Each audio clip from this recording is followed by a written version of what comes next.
2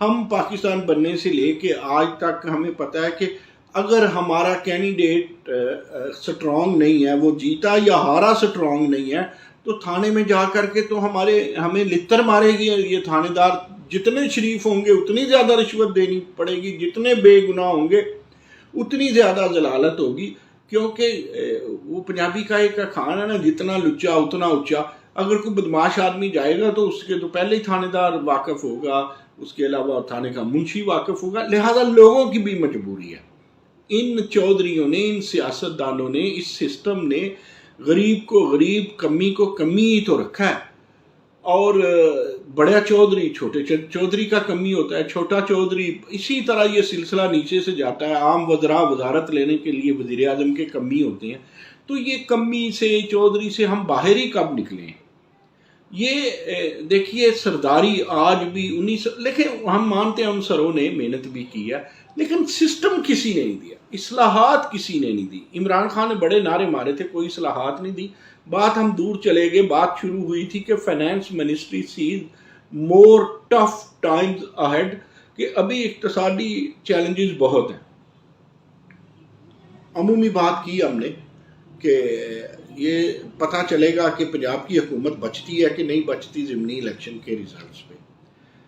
ایک دوست ہے، ایک جگہ بحث و تمہیز ہو رہی تھی تو ایک دوست نے کہا یار وہی عمران خان تھا، پیٹرول پہ سبسڈی بھی دے رہا تھا، لنگر خانے بھی چل رہے تھے، باقی کام بھی ہو رہے تھے. یہ نہیں اس نے کہا سڑکیں بھی بن رہی تھی، یہ نہیں اس نے کہا کہ وہ جو ہیں اس کے روزگار بھی مل رہا تھا سرکاری سیکٹر میں یا پرائیویٹ سیکٹر. لیکن اس نے یہ بھی کہا کہ گروتھ زیادہ تھی. یہ گروتھ ان لوگوں کے پاس اتنی نہیں ہے.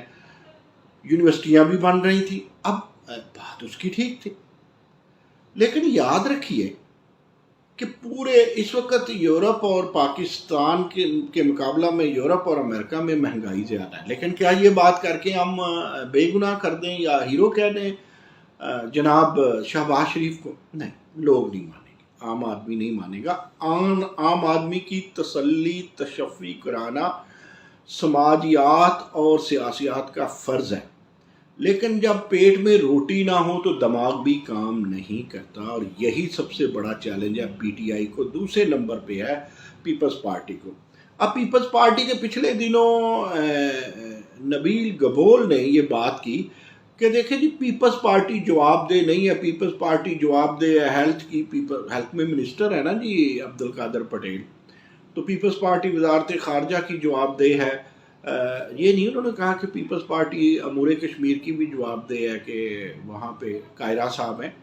انہوں نے مطلب یہ بچوں والی بات ہے نبیل گبول کی. پیپلز پارٹی جواب دہ ہے ہر چیز کی جو پاکستان میں ہو رہی ہے، پاکستان کے کسی کونے میں بھی ہو رہی ہے، کیونکہ پیپلز پارٹی ہی نون لیگ کو اٹھا کے یہاں تک لائی تھی کہ حکومت ہو. ہم مانتے ہیں، ہم یہ مانتے ہیں، بات وہ کر لیں جو ماننے والی بات بھی کرتے ہیں. جو عمران خان کے ایک کو پسند کرنے والے ایک دوست نے کہا کہ ان سب مشکلات کے باوجود تو عمران خان چل رہے. دیکھیں عمران خان کو 2 قسطیں ملی تھی، $600 ارب ملنا تھا، 1.5 2 دفعہ مل گئے. اب پیسے عمران خان صاحب کے پاس بھی ختم ہو گئے تھے. دیوالیہ ہم کچھ دوست تو کہتے ہیں ہو چکے ہیں، کچھ کہتے ہیں ہونے والے ہیں، بتاتے نہیں ہیں. لیکن میں مقام اعراف پہ کھڑا ہوں.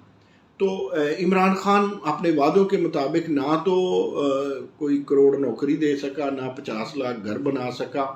عمران خان کی سیاست یو ٹرن پہ تھی، اور نون لیگ اور پیپلز پارٹی نے جو کبھی اوورسیز کے سر پہ ہاتھ نہیں رکھا تھا، دست شفقت نہیں رکھی تھی. میرا پچھلا کالم بھی اس پہ تھا کہ عمران خان کے 2 لوگ دیوانے ہیں، اوورسیز والے اور پاکستان میں قانونی اور غیر قانونی جو موجود ہیں، افغانی اور دیگر پختون بھی.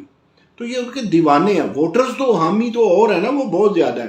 تو یہ دیوانگی کبھی بھٹو کے ساتھ بھی تھی جو اوورسیز کے پہ دست شفقت نہیں رکھا. اب آپ غریبوں پہ بھی دست شفقت نہیں رکھیں گے. تو عمران خان کوئی بہادری سے کام نہیں لے رہے تھے، وہ قرض اٹھا کے کھا رہے تھے. وہ کسی نے کہا نا کہ عمران خان کے دور میں جتنا پاکستان بننے سے پہلے وہ 70 سال کو پیٹتے تھے نا، عمران خان نے ایک بہانہ بنایا ہوا تھا، یہ ظالم، یہ چور، یہ ڈاکو. تو جو پچھلے 70 سال میں جتنا قرضہ لیا عمران خان نے، اس مجموعی قرضے کا 80% جب کہا مفتاح اسماعیل نے، تو جواب میں ترین صاحب نے کہا، انہوں نے کہا جی نہیں، یہ جہانگیر ترین کی نہیں بات، شوکت ترین کی بات کر رہا ہوں جو وزیر خزانہ تھے ان کے، عمران خان محترم کے، تو انہوں نے کہا جی نہیں 76% لیا۔ تو اس دوست کے لیے عرض ہے کہ عمران خان اتنا کچھ جو 76% پچھلے 70 سال کا قرض ہے وہ قرض لے کے کر رہے تھے۔ عمران خان وہی ہے نا جنہوں نے کہا تھا کہ IMF کے پاس نہیں جاؤں گا، خود کشی کر لوں گا، اسی نے کہا تھا نا ہاتھ نہیں پھیلاؤں گا، اور وہی اپنی باتوں سے کہہ رہے ہیں کہ کسی امریکہ نے ان کی حکومت نہیں گرائی، وہ اپنے وزن ہی سے گری ہے۔ اگر امریکہ گراتا تو چائنا ہماری مدد نہ دیتا، چائنا نے کچھ ہمیں پیسے ریلیز کیے ہیں۔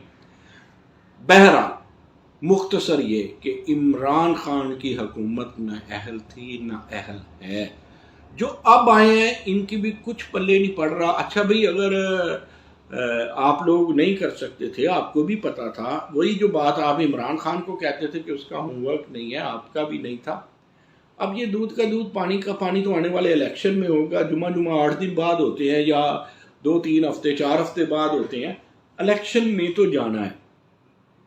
اب وہ جو چور ڈاکو عمران خان صاحب کہتے ہیں اس پہ الیکشن ہونا ہے، اکنامکس پہ الیکشن ہونا ہے، یہ موٹی موٹی باتیں ہیں۔ اور تیسری بات ہے ڈیولپمنٹ پہ الیکشن ہونا ہے۔ ڈیولپمنٹ میں نون لیگ کا پلہ باری ہے، اصلاحات میں پیپلز پارٹی کا پلہ باری ہے، اور پراپیگنڈے میں اور ویسے مقبولیت میں اگر ہم دیکھتے ہیں فاتح کی حد تک نہیں کہتا، لیکن بہرحال پی ٹی آئی کا پلہ اس لیے باری ہے کہ پی ٹی آئی کے لوگ ایون ہمارے بچے، انہیں کچھ پتہ نہیں، انہیں جو میڈیا نے بتا دیا فلاں فلاں ڈاکو ہے وہ یہی سمجھتے ہیں۔ وہ تھوڑا شرماتے تھے جب عمران خان کی حکومت خراب تھی، لیکن اب جب ان کی بھی خراب ہوئی تو انہیں اب حب علی نہیں ہے، انہیں بغض معاویہ کی وجہ سے اینٹی نواز شریف ووٹر چلا گیا تھا نا عمران خان کے پاس، اور اینٹی پیپلز پارٹی ووٹر بھی چلا گیا تھا عمران خان کے پاس، اور بہت سے جماعت اسلامی والے لوگ بھی جو شکستوں سے دل برداشتہ تھے، بارہا ان کی نسلیں، اگلی نئی نسلیں وہ بھی چلی گئی تھی عمران خان کے پاس۔ اور ایک میں نے فیکٹر، افغان فیکٹر اور پختون فیکٹر آپ کو بتایا ہے، وہ ویسے ہی عمران خان، 4 ایڈوانٹیج ہیں عمران خان کے پاس، ایک پختون افغان فیکٹر پلس وہ جو فیکٹر ہے اوورسیز کا، دوسرا جو جن کا بغض ہے نواز شریف سے، وہ جن کا بغض ہے پیپلز پارٹی سے، اور وہ جو ساری عمر دیکھتے رہے کہ ہمارا ابا بڑا اسلام اور الیکشن کا نام لیتا ہے، کبھی جیتا نہیں، جماعت اسلامی والے، جمعیت کے لوگ اور وغیرہ اور ینگ لوگ، یہ ہیں جی عمران خان کے ساتھ اگلا مقابلہ سخت ہوگا۔ اب جس طرح بھی ہے، زیادہ سے زیادہ نومبر تک اگر میاں شہباز شریف صاحب حالات کو کنٹرول نہ کر سکے، لوڈ شیڈنگ کنٹرول ہو جائے گی، آئی نو اٹ، باقی معاملات بھی ٹھیک ہو جائیں گے، آئل بھی سستا ہونا شروع ہو گیا، وہ ہو جائے گا۔